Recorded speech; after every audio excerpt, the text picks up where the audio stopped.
This is a place where they moved, created, and resisted. This land that we stand on is indigenous land, a land that was set apart from the trade route by the river. So we say the names of those nations of the indigenous.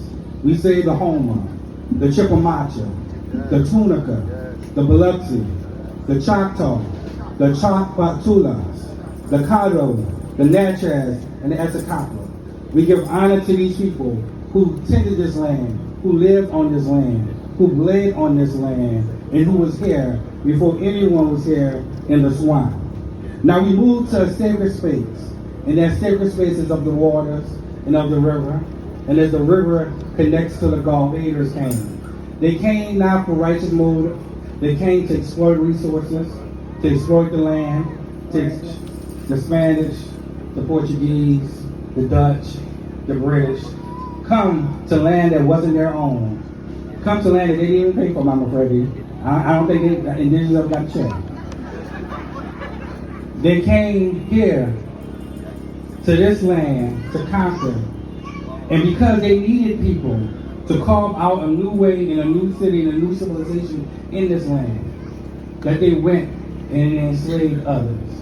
They went to Africa, where Africa, a place, the birthplace and cradle of civilization, where you had cities, villages, nation states, culture. They went to Africa, and they went and they stole Africans. Yay. Now they also, we don't talk about this, I'm afraid, but they also started conflict among nations. They started conflict among villages. So villages can capture captives and ship them and help them in enslaving others. So this is one example with history where we know we always must be unified. We must stay loving one another and supporting one another, because history shows us that the enemy comes to give discord and disunity. And these Africans, sometimes their villages was raided at night and people were killed. And then they will march to the sea. They will march to the sea to dungeons and castles where they will be in holding pens for days and weeks and sometimes months at a time, given limited water and food. And at this moment, I want us to thank for all of us who are African Americans. I want to think about those ones who were in chains, and as they were thinking about their loved ones, their mothers, their fathers, their brothers and sisters, and one day they saw what many may have called extra clouds in the sky as sails. And when the ship came, they were brought to the beach, many through structures that we now call the door of no return. And as they were put on the beach, they were shaven of all they had, and they were branded as property of whatever ship company brought them. And as they were shaved and branded, they were put on boats, and many feeling and knowing that they were leaving home screamed, and they grabbed sand. Some of them swallowed the sand. Some of them grabbed the sand to give a piece of home. And they fought and they resist. And they put them in holes in the bottom of ships in less space than 4 feet. And here they were for sometimes 6 weeks, sometimes for 3 months. And in this bottom of the ships, Africans, our ancestors, sat in blood, in mucus, in sweat, in feces, in urine, in their own vomit. They sat in this, and they could hear the screams, they could hear the wails, they could hear the prayers, people calling home, people calling for their mother, people calling for their father. And one day somebody who was chained to you, their mind snapped, and they went crazy. And they couldn't hold anymore. And the people came to take them and throw them overboard. And every day they are brought up to get fresh air and to move their limbs, not for humanity's sake, because an unfit property is not a property they could sell. So this is where they were for months on time. And they survived, and they resist. And some of them fought back on these ships. Even when they did not know how to sail the ship, even if they didn't know where they was going, but they still fought, and they resist. And many were brought to places all over Caribbean, South America, Charleston, and the port of Orleans. We know in 1719, 2 ships, the Duke de Maine and the L'Oreille, docked in New Orleans, bringing what we know of as the first shipload of Africans. And when I give tours, people always ask, what did the Africans do? They worked. They cleared the land from the swamp. They paved the streets we now know as the French Quarter. They built the first artificial levees.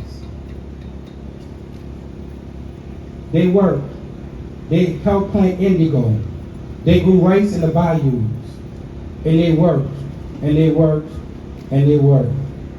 But over in 1724, when the Colonial War was passed, a code was passed that Africans must be baptized into Catholicism.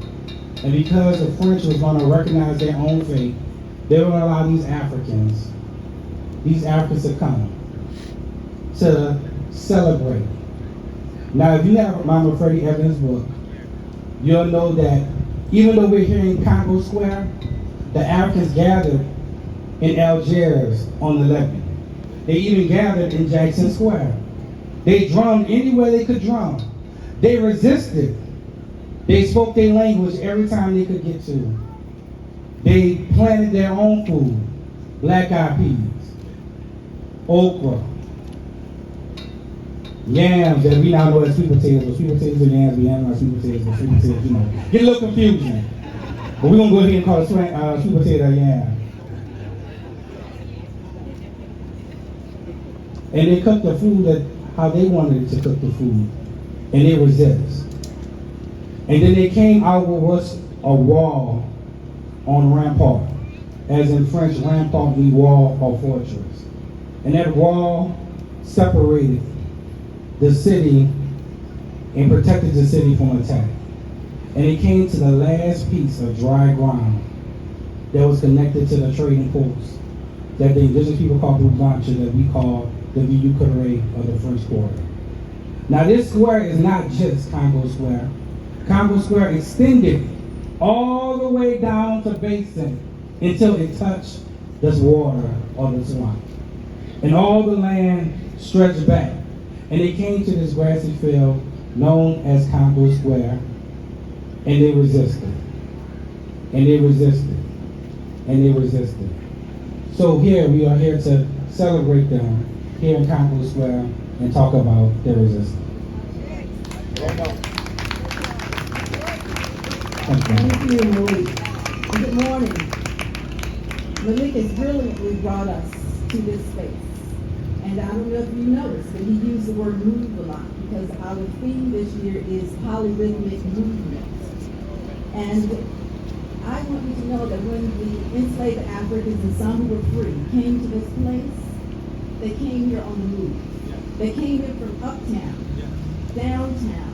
Some even came from out of town to this space that was at one time back of town. They came here stirring their spirits. They came here altering their attitudes. They came here shifting their mindset because they were coming to a place that was quasi-free. They were leaving their stations, their places of bondage to come to a place of quasi-freedom.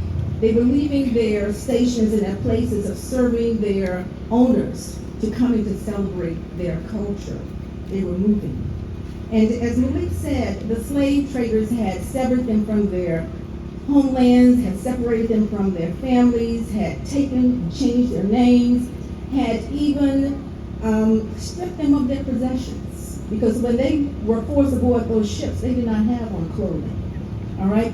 They were totally abandoned of anything familiar to them. But there was something inside, something that was invisible to the slave traders, something that was immune to slavery, something that was moving on the inside, something that was alive, and it was their cultural memory.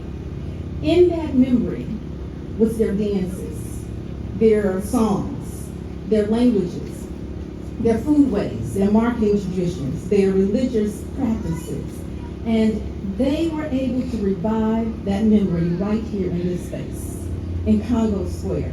They were able to celebrate their culture right here in Congo Square. Mama Cherise Harrison told the story already. They were able to be themselves right here in Congo Square. And research shows that the African cultural practices were able to exist here in this place, in the open, into later days and time than any other place in North America. They came here moving. When they came here, they formed circles in this space. Malik has told you that it was much larger than it is now. And inside those circles were drummers and musicians. And the musicians had crafted their instruments like the ones that they knew in their homelands. Christian Schultz in 1808 said he saw at least 20 groups of dancers. And 30 years or so later, James Creasy said the groups mounted to 50s and hundreds in all parts of the square. They came here moving. The musicians played centuries-old rhythms, polyrhythms, one on top of another, on African-based instruments to accompany ancient dances that had been passed down from generations to generations. The rhythms got into their feet and they stepped. They got into their hands and they clapped. The rhythms got into their bodies and they moved. Not just the people in the circles, but the whole circle moved. The whole circles rocked and reeled and bounced to the beats of the music. They came here to move. The entire scene at Congo Square was one of movement. When you think of the market women, were transacting their sales in whatever language their customers required. You speak French, we got that. You speak Spanish, we know that. You speak Creole, we got that. You speak your ethnic African languages, we got that. And then some of them walked around with their wares and baskets balanced on their heads as they sang songs about their wares. This was a place of movement, but it was also a place of retention, of resistance.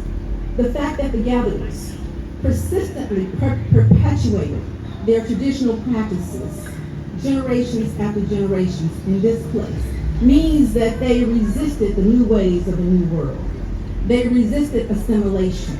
They resisted the European ways. The gatherers continued to cut steps to the Bambula, to the Congo, to the Kalinga, and to the Juba and other dances, even when the waltzes and the contra dances and the the contra dances, the quadrilles were introduced to them. They continued to play the banzas and the balafon and the kalimba and the panpipes, even when the triangle and the cremona, also called the violin, were introduced to them. This was a place of movement and resistance. In fact, they go hand in hand, because you can't resist if you're standing still. You can't resist from a place of complacency. And that resistance continued long after the gatherings ended. In 1864, one of the biggest gatherings happened right here in Congo Square. The tribe, several. It's been a good ceremony today for everybody, including us. It was very good. Miss Iris Harrison is a very, very fine person. And this is very, very good thing that's been done today. So when these words are raised up, think about someone that has went before you. Our family member, just call his name out. That means a lot. Thank you.